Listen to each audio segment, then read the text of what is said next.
My name is Paul Wolver.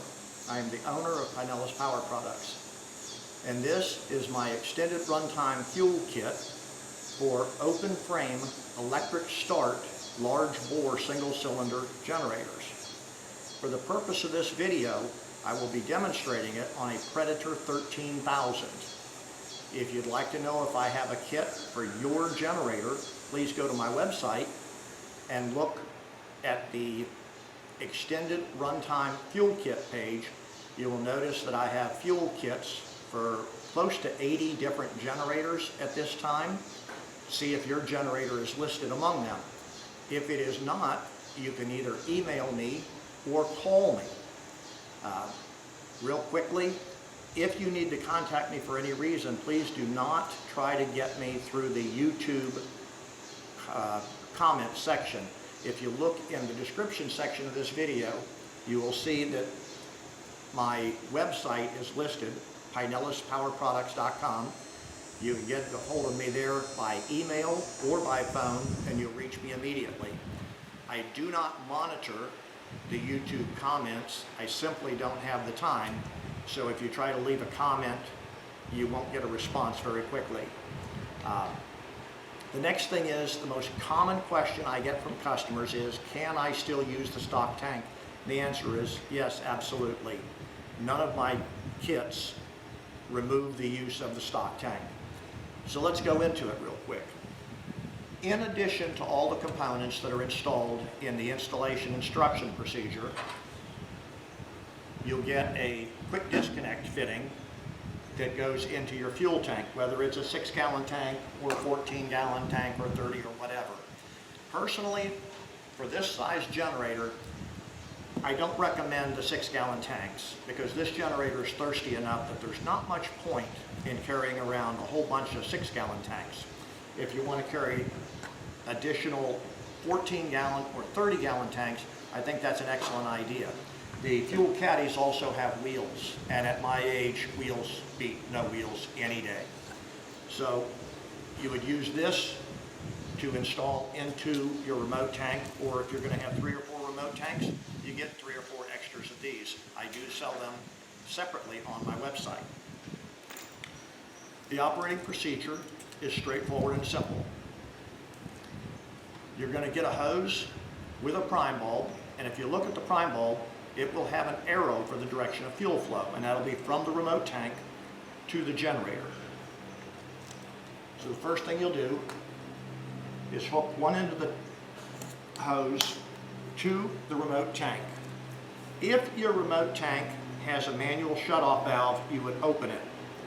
If your remote tank has a manual vent, like this one does, you would open that.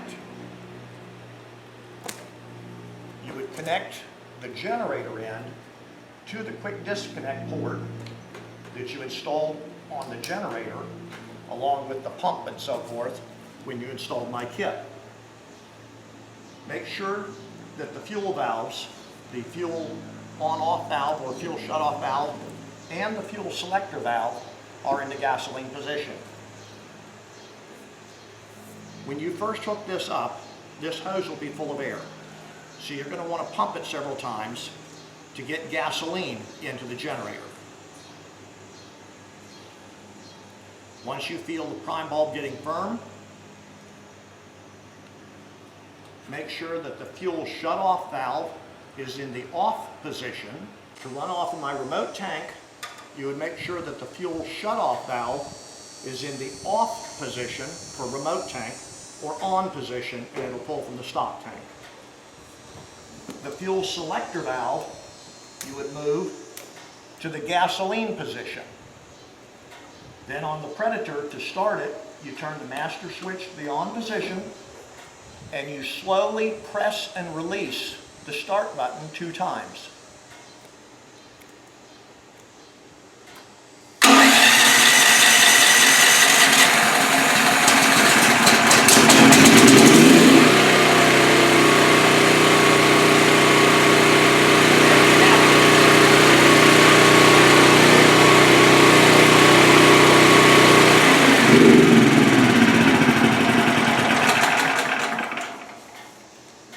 My kit has several safety features built into it.